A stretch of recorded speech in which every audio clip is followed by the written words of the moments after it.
श्री जगदम्बे के नम आज हम आपको श्रीमद् देवी भागवत महापुराण के प्रथम स्कंध का चतुर्थ अध्याय श्रवण करवाएंगे, जिसमें नारद मुनि जी द्वारा व्यास जी को देवी की महिमा बताने का वर्णन किया गया है। तो आइए साधकों, हम कथा श्रवण करने से पहले चैनल को सब्सक्राइब कर ले। ऋषिगण बोले, हे सौम्य, महर्षि व्यास की किस पत्नी से सुखदेव जी उत्पन्न हुए, उनका जन्म किस प्रकार हुआ और किस प्रकार से उन्होंने इस संहिता का सम्यक अध्ययन कर लिया। आपके द्वारा ही वे अयोनिज कहे गए हैं, तो फिर अरणी से उनकी उत्पत्ति कैसे हुई, हे महामते? इसमें हमें महान संशय हो रहा है, आप उसका समाधान करें। हम लोगों ने पहले ही सुना है कि महतपस्वी सुखदेव जी गर्भयोगी थे। ऐसी स्थिति में उन्होंने इतने विस्तृत पुराण श्रीमद् देवी भागवत का अध्ययन कैसे कर लिया? सूत जी बोले, प्राचीन काल में एक समय सत्यवती के पुत्र व्यास जी सरस्वती नदी के किनारे अपने आश्रम में गौरैया पक्षी का जोड़ा देखकर आश्चर्यचकित हो गए। अंडे से तत्काल पैदा हुए लाल मुख वाले, सुंदर अंगों वाले एवं पनखरहित शिशु को घोंसले में ही छोड़कर वे दोनों उड़ गए और अत्यंत परिश्रम से चारा लाकर उस शिशु के चोंच में डालते हुए दोनों पक्षी अत्यंत आह्लादयुक्त होकर उस शिशु के अंगों को अपने अंगों से रगड़ते हुए प्रेमपूर्वक उसके सुंदर मुख को चूम रहे थे। व्यास जी उस शिशु में उन दोनों पक्षियों का ऐसा अद्भुत प्रेम देखकर चिंता में पड़ गए और मन ही सहओचने लगे। यदि अपने पुत्र के प्रति पक्षियों में ऐसा प्रेम दिखाई दे रहा है, तो अपनी सेवा का फल चाहने वाले मनुष्यों में ऐसा प्रेम व्यवहार होने में आश्चर्य ही क्या ये दोनों पक्षी इसका सुख साधन स्वरूप विवाह करके स्वयं सुखी रहते हुए इसकी वधू का सुंदर मुख देख पाएंगे? क्या इनकी वृद्धावस्था में ये धर्मनिष्ठ पुत्र पुण्य प्राप्ति के लिए इन दोनों की सेवा करेगा? धन आदि अर्जित करके क्या यह अपने माता पिता को संतुष्ट रखेगा? और इनकी मृत्यु के उपरांत क्या इनका विधि पूर्वक प्रेत कर्म करेगा? अथवा क्या गया तीर्थ जाकर यह बालक उनके श्राद्ध आदि कर्म करके उनका उद्धार करेगा? तथा उनके परलोक साधन हेतु क्या यह विधि पूर्वक नीलोत्सर्ग नील वृषभ छोड़ने का कर्म करेगा? पुत्र के शरीर का आलिंगन और विशेष रूप से उसका लालन पालन इस संसार में सभी सुखों में उत्तम सुख कहा गया है। पुत्ररहित मनुष्य की न तो सद्गति होती है और न तो उसे स्वर्ग की ही प्राप्ति होती है। अतः परलोक साधन के लिए पुत्र से बढ़कर अन्य कोई उपाय नहीं है। मनु आदि ऋषियों ने भी धर्मशास्त्रों में कहा है कि पुत्रवान मनुष्य स्वर्ग प्राप्त करता है और पुत्रहीन व्यक्ति को स्वर्ग प्राप्ति कभी भी नहीं होती है। इस बात में अनुमान की कोई आवश्यकता ही नहीं है, अपितु ये प्रत्यक्ष रूप में भी देखा जाता है। साथ ही यह वेद स्मृति आदि का भी सनातन वचन है कि पुत्रवान मनुष्य पापों से मुक्त हो जाता है। रोगावस्था में तथा मरणकाल में भूमि शैया पर पड़ा हुआ संतानहीन प्राणी दुखित होकर अपने मन में विचार करता है कि मेरे घर में पर्याप्त धन है, अनेक प्रकार के पात्र हैं तथा मेरा ये भवन भी अत्यंत सुंदर है, किंतु अब इन सबका स्वामी कौन होगा? चूंकि मृत्युकाल में उस प्राणी का मन अति दुखी होकर भ्रमित होता रहता है, इसलिए उस भ्रांत मन वाले प्राणी की दुर्गति अवश्य ही होती है। इस प्रकार अनेकानेक चिंतन करके और बार बार लंबी तथा गर्म सांसें लेकर सत्यवती पुत्र व्यास जी का मन अत्यंत खिन्न हो गया। इसके बाद मन में बहुत सोच विचार करके अंततः दृढ़ निश्चय करके वे तपश्चर्या के लिए मेरु पर्वत पर चले गए। उन्होंने मन में विचार किया कि मैं विष्णु, रुद्र, इंद्र, ब्रह्मा, सूर्य, गणेश, कार्तिकेय, अग्नि एवं वरुण इन देवताओं में किस देवता की आराधना करूं, जो वर प्रदान करने में उदार तथा अभीष्ट फलों को देने वाला हो। इस प्रकार व्यास जी विचार कर ही रहे थे कि उसी समय संयोगवश मुनिश्रेष्ठ नारद जी हाथों में वीणा धारण किए हुए वहां आ गए। उन्हें देखकर सत्यवती पुत्र व्यास जी अत्यंत प्रसन्न हुए और उन्होंने अर्घ्य तथा आसन प्रदान करके उन मुनि से कुशल क्षेम पूछा।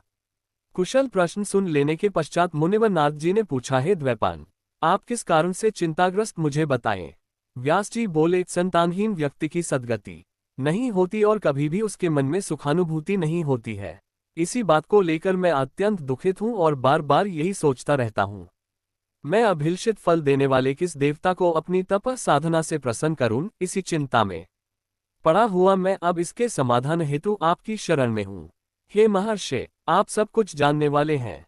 हे कृपा सिंधु, आप मुझे शीघ्र ही बताएं कि मैं किस देवता की शरण में जाऊं, जो प्रसन्न होकर मुझे पुत्र प्रदान कर दे। सूत जी बोले, व्यास जी के द्वारा इस प्रकार पूछे जाने पर वेदवेता तथा महामना महर्षि नारद अत्यंत प्रेम पूर्वक कृष्णद्वैपायन से कहने लगे। नारद जी बोले, हे पराशरतनय, हे महाभाग, आपके द्वारा जो प्रश्न यहाँ मुझसे पूछा गया है, वैसा ही प्रश्न पूर्वकाल में मेरे पिता ब्रह्मा जी ने मधुसूदन भगवान विष्णु से किया था।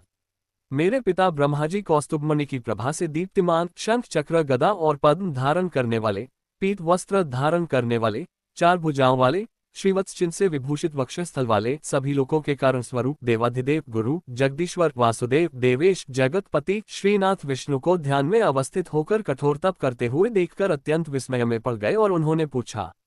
ब्रह्मा जी बोले, हे देवाधिदेव, हे जगन्नाथ, हे भूत भविष्य वर्तमान के स्वामी, आप किस लिए ये कठोर तपस्या कर रहे हैं? हे जनार्दन, आप किसके ध्यान में लीन हैं? हे देवेश, ये देखकर मैं परम विस्मय में पड़ गया हूँ कि समस्त विश्व का स्वामी होते हुए भी आप ऐसा ध्यान कर रहे हैं। भला इससे बढ़कर अन्य कौन सी विचित्र बात होगी? आपके नाभिक मल से प्रादुर्भूत होकर मैं संपूर्ण लोकों के कर्ता के रूप में अधिष्ठित हूँ। हे लक्ष्मीपते, आपसे भी श्रेष्ठतर कौन देवता है? उस देवता को मुझे बताइए। हे जगन्नाथ, मैं तो यही जानता हूँ कि आप ही आदि स्वरूप, सबके कारण, निर्माता, पालनकर्ता, संहारक तथा सभी कार्यों को संपादित करने वाले हैं।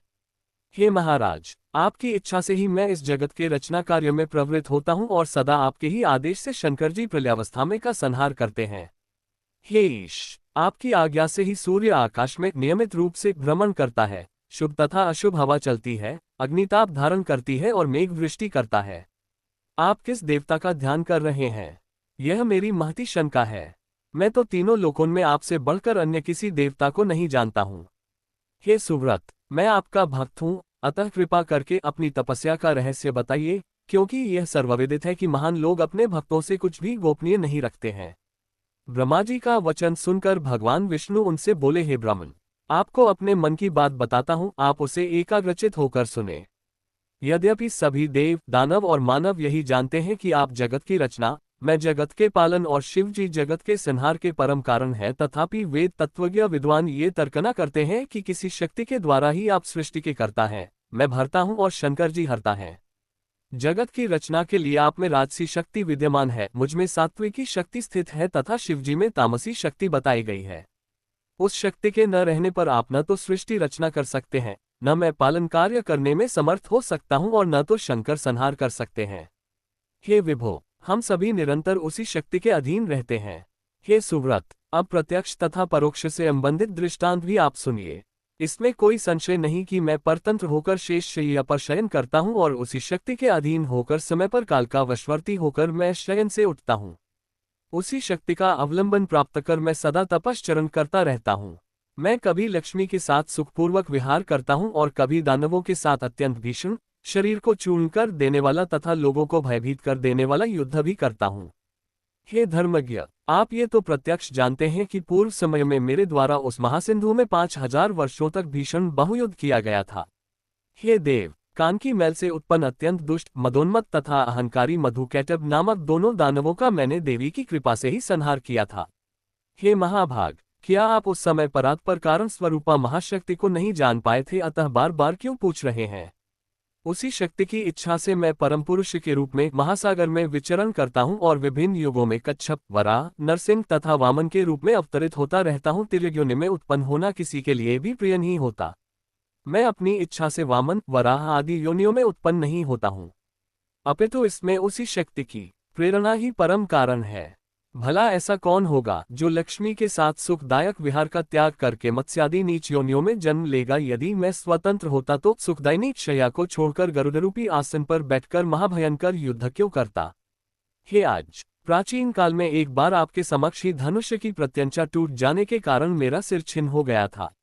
तब शिल्पकारों में श्रेष्ठ आपने फिर से मेरे धड़ पर घोड़े का सिर जोड़ दिया था। हे लोकनिर्माता, उसी समय से मैं हयग्रीव नाम से लोक प्रसिद्ध हुआ। ये सब आपके सामने घटित हुआ था। यदि मैं स्वाधीन होता तो संसार में यह विडंबना कैसे होती? अतएव मैं स्वतंत्र नहीं हूँ, अपितु सर्वथा उसी शक्ति के अधीन हूँ। मैं निरंतर उसी शक्ति का ध्यान करता रहता हूँ। हे कमलोद्भव, मैं इसके अतिरिक्त अन्य कुछ भी नहीं जानता। नारद जी बोले, हे व्यास जी, भगवान विष्णु ने ब्रह्मा जी से इस प्रकार कहा था। हे मुनिश्रेष्ठ, मेरे पिता ब्रह्मा जी ने वे सब बातें मुझसे कही थीं। अतः आप भी कल्याणकारी पुत्र प्राप्ति के उद्देश्य से सर्वथा संशयरहित होकर अपने हृदयकमल में देवी भगवती के चरणारविंद का ध्यान कीजिए। वे देवी आपके समस्त अभिलषित फलों को अवश्य प्रदान करेगी। सूत जी बोले, नाथ जी के ऐसा कहने पर सत्यवती पुत्र व्यास जी देवी के चरणारविंद में अपना ध्यान केंद्रित करते हुए तपश्चर्या हेतु पर्वत पर चले गए।